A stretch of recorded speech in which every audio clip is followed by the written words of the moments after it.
AI just got way cheaper. YouTube is about to replace half your editing tools. Meta released new smart glasses, and countries are now literally reprogramming AI to match their politics. Yeah, welcome to the weirdest 2 weeks in AI news. What's up, everyone? Welcome back to the channel. Over the past couple of weeks, we've seen an absolute flood of AI updates from OpenAI, Google, Meta, YouTube. So today, I'm breaking it all down for you in one shot. Grab some snacks because this is a roller coaster. Let's start with the bombshell. Xapai just released Grok4 fast. Think of it as Grok4's cheaper, leaner sibling, but without the annoying downgrade in quality. The headline, a 98% cost reduction to hit the same benchmark scores. That's insane. It uses about 40% fewer reasoning tokens, runs faster, and even has a 2 million token context window. That's like remembering an entire library. Plus, it comes with native web browsing, Twitter, integration, code execution, and long-term memory. Artificial analysis even says Grok4 fast outperforms GPT 4.1, Gemini 2.5, and Claude 4 in the cost-to-performance ratio. So yeah, Elon's team basically just declared an AI price war. Meanwhile, OpenAI hasn't been quiet. First, the GPT store is now packed with 10 million custom GPTs. Everything from homework helpers to coding bots. And speaking of homework, OpenAI officially rolled out ChatGPT Edu for universities. Basically, it's their pitch to make ChatGPT the default campus assistant. On top of that, they've been teasing long-term memory upgrades across ChatGPT. So instead of repeating your life story every session, the bot will actually remember who you are.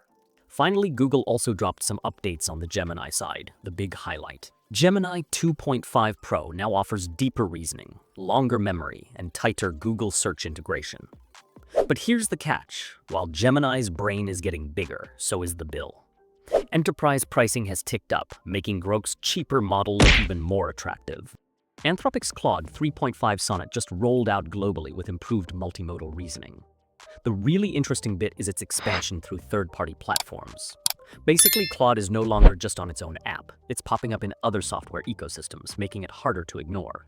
Okay, let's talk hardware. Meta officially launched their Ray-Ban display smart glasses in the US on the 30th of September for $800.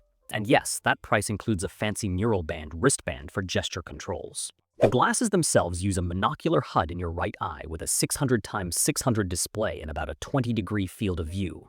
The gestures are actually pretty slick: pinch to click, twist to zoom, swipe to scroll.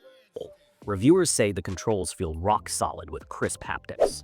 But here's the problem. The glasses run on Qualcomm's first-gen R1 chip, which is already showing lag and stuttering. Plus, wearing a display in just one eye. That's a recipe for eye strain.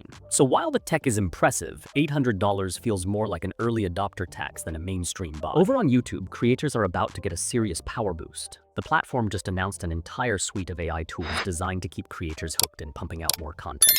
There's an inspiration tab for content ideas, AI-powered title Abib testing, and even auto-dubbing with lip sync in multiple languages. For editors, YouTube is rolling out motion transfer, restyling, and object insertion via text prompts, basically letting you do VFX without After Effects. They're also leaning into live streaming with mini-games AI highlight clipping and dual horizontal streams. And the monetization side is leveling up with auto-product tagging, dynamic sponsorship swaps, and an AI-powered partnership hub. Oh, and yes, shorts are getting their own dedicated upgrades too, including AI remixes, editing tools, and even soundtrack generation via Google's Leia 2 model. In short, YouTube wants to kill your excuses for not uploading. Now here's where things get spicy. Remember DeepSeek, the open-source Chinese model that went viral a few weeks back? Well, Huawei and Zhejiang University modified it into DeepSeek R1 Safe, a version tuned to follow Chinese speech regulations. The results are wild. In normal conversations, it avoids politically sensitive topics with near 100% success. But under stress testing, like roleplay or sneaky indirect prompts, it only holds up about 40% of the time. Still, it's proof that we're entering an era of AI nationalism, where countries force models to align with their values. China already requires this. Saudi Arabia is building Islamic-centered AIs. And in the US, the government just dropped an AI action plan. OpenAI admitted ChatGPT has a Western bias. So yeah, forget one universal AI. We're heading toward a fractured AI world with region-specific models that follow local politics and culture. So, what do we take away from all this? Xai just blew up AI pricing with Grok4 fast. Meta's $800 glasses prove R still isn't ready for the mainstream. YouTube is turning into the ultimate AI-powered studio. And AI nationalism is officially here, whether we like it or not. The pace is insane, and honestly, these 2 weeks alone feel like 6 months of progress. Let me know in the comments, which of these updates excites you the most and which one terrifies you.